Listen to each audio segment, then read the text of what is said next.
Hello and welcome to my YouTube channel. Today we are going to talk about the Eiffel Tower, which is one of the most beautiful places in the world.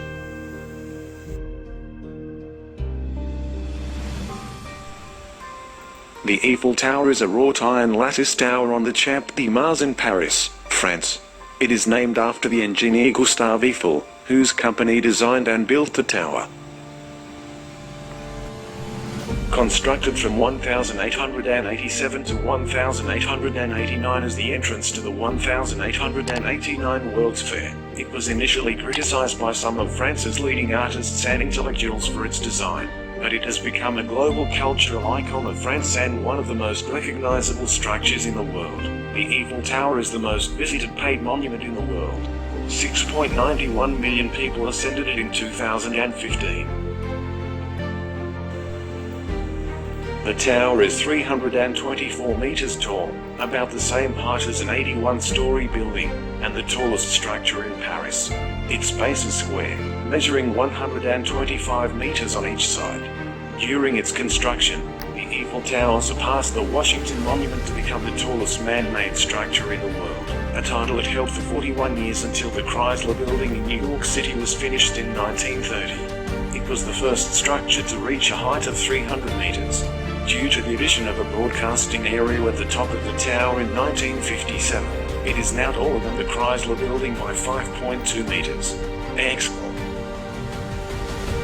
The tower has 3 levels for visitors, with restaurants on the first and second levels. The top level's upper platform is 276 feet above the ground, the highest observation deck accessible to the public in the European Union. Tickets can be purchased to ascend by stairs or lift to the first and second levels. The climb from ground level to the first level is over 300 steps, as is the climb from the first level to the second.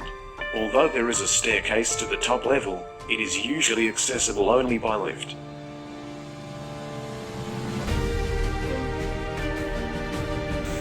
The design of the Eiffel Tower is attributed to Maurice Coquelin and Émile Nouglier, 2 senior engineers working for the company des Établissements Eiffel. It was envisioned after discussion about a suitable centerpiece for the proposed 1889 Exposition Universelle, a World's Fair to celebrate the centennial of the French Revolution. Eiffel openly acknowledged that inspiration for a tower came from the Latting Observatory built in New York City in 1853. In May 1884, working at home, Coquelin made a sketch of their idea, described by him as a great pylon, consisting of 4 lattice girders standing apart at the base and coming together at the top, joined together by metal trusses at regular intervals. Eiffel initially showed little enthusiasm, but he did approve further study, and the 2 engineers then asked Stephen Sylvester, the head of company's architectural department, to go. The new version gained Eiffel's support. He bought the rights to the patent on the design which Coquelin, Nouglier, and Sylvester had taken out, and the design was exhibited at the Exhibition of Decorative Arts in the autumn of 1884 under the company name. On the 30th of March 1885, Eiffel presented his plans to the Société des Ingénieurs Civils. After discussing the technical problems and emphasizing the practical uses of the tower, he finished his talk by saying the tower would symbolize not only the art of the modern engineer, but also the century of industry and science in which we are living, and for which the way was prepared by the great scientific movement of the 18th century and by the revolution of 1789, to which this monument will be built as an expression of France's gratitude.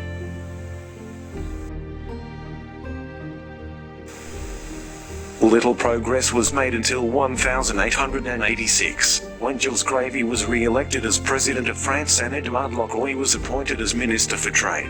A budget for the exposition was passed and, on the 1st of May, Lockroy announced an alteration to the terms of the open competition being held for a centerpiece to the exposition, which effectively made the selection of Eiffel's design a foregone conclusion, as entries had to include a study for a 300 four-sided metal tower on the Champ de Mars.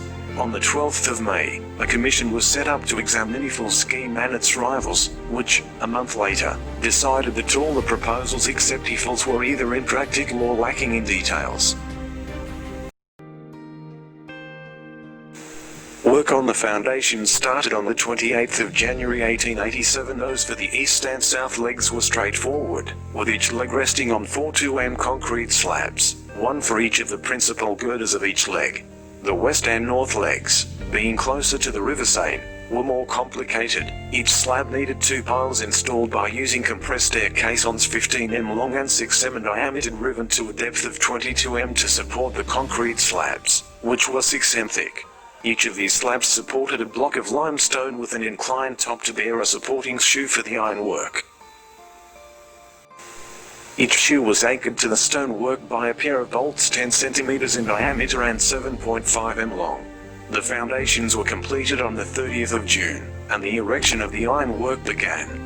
The visible work on site was complemented by the enormous amount of exacting preparatory work that took place behind the scenes. The drawing office produced 1,700 general drawings and 3,629 detailed drawings of the 18,038 different parts needed.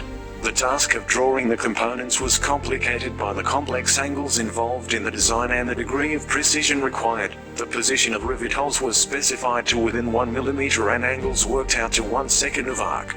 The finished components, some already riveted together into sub-assemblies, arrived on horse-drawn carts from a factory in the nearby Parisian suburb of Levallois-Perret and were first bolted together, with the bolts being replaced.